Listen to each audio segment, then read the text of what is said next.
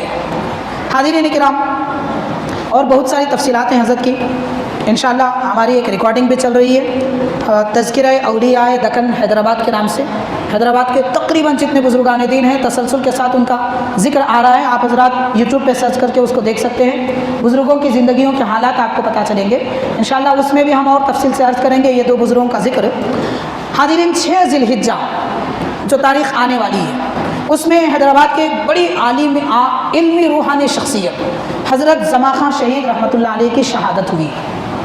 یہ کون بزرگ ہیں؟ آپ شاڑی بنڈا جب جائیں گے، اگر یہاں سے آپ شاڑی بنڈا جا رہے ہیں تو بالکل چوراہے سے پہلے بائیں جانب ایک مسجد ہے اور ایک آستانہ بھی ہے، درگاہ بھی ہے، جو ہری گنبد وہاں پر موجود ہے، پوسٹ آفس کے سامنے، شاڑی بنڈا پوسٹ آفس کے بالکل سامنے حضرت زما خان شہید رحمۃ اللہ علیہ۔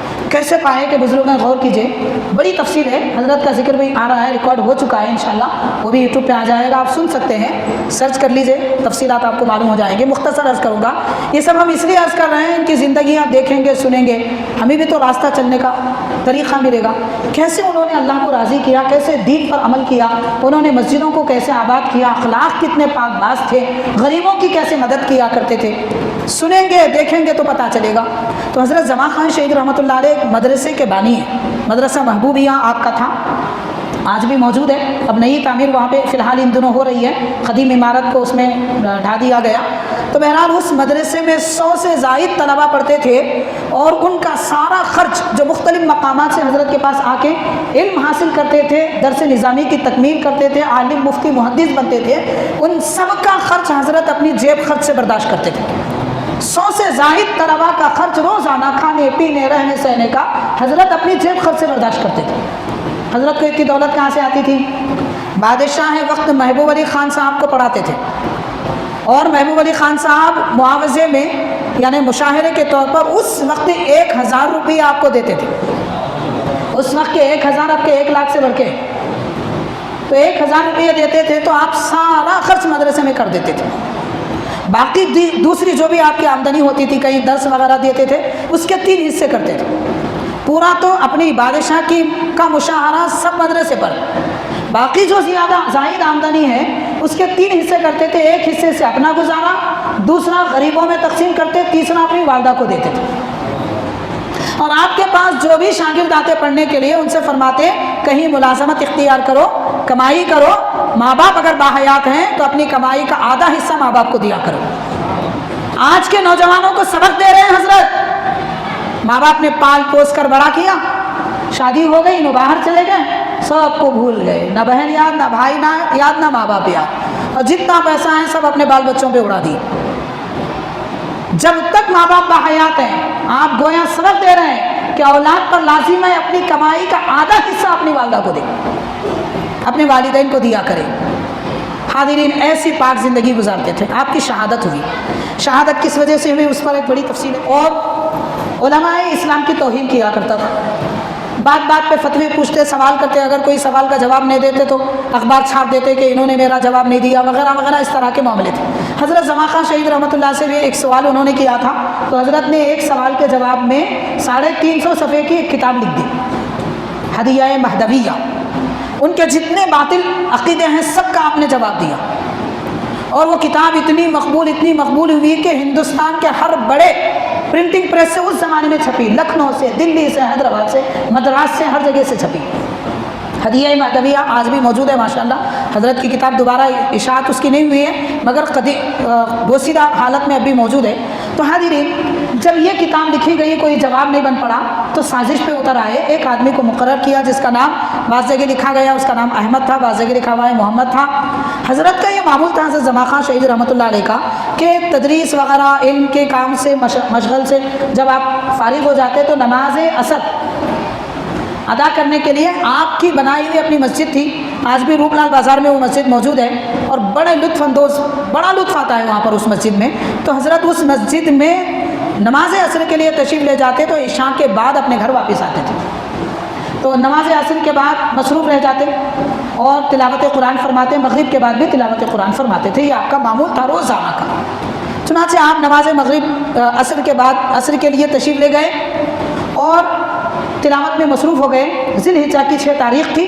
مغرب کے بعد سارے مصلی نماز پڑھ لیا، آپ کے شاگرد اپنے کام میں مشغول ہو گئے. ایک شخص حوض کے پاس بیٹھے ہوئے تھے اور ایک بدبخت آدمی جو آپ کو شہید کرنے کے ارادے سے خنجر زہر میں بجھا کر لایا تھا، تو وہ شخص ٹہل رہا تھا چھپ کر. حضرت تلاوت میں مصروف تھے، پیچھے سے آیا، آپ تلاوت فرما رہے تھے تو قرآن پاک کی تلاوت فرما رہے تھے، پیچھے سے آیا اور وہ خنجر پہلے تو آپ کے پیچھے سے گھونپ دیا جس کی انی سینے سے نکل گئی اور فوراً کھینچ کر پھر گردن پہ مارا جس سے آپ کی شہرک کٹ گئی.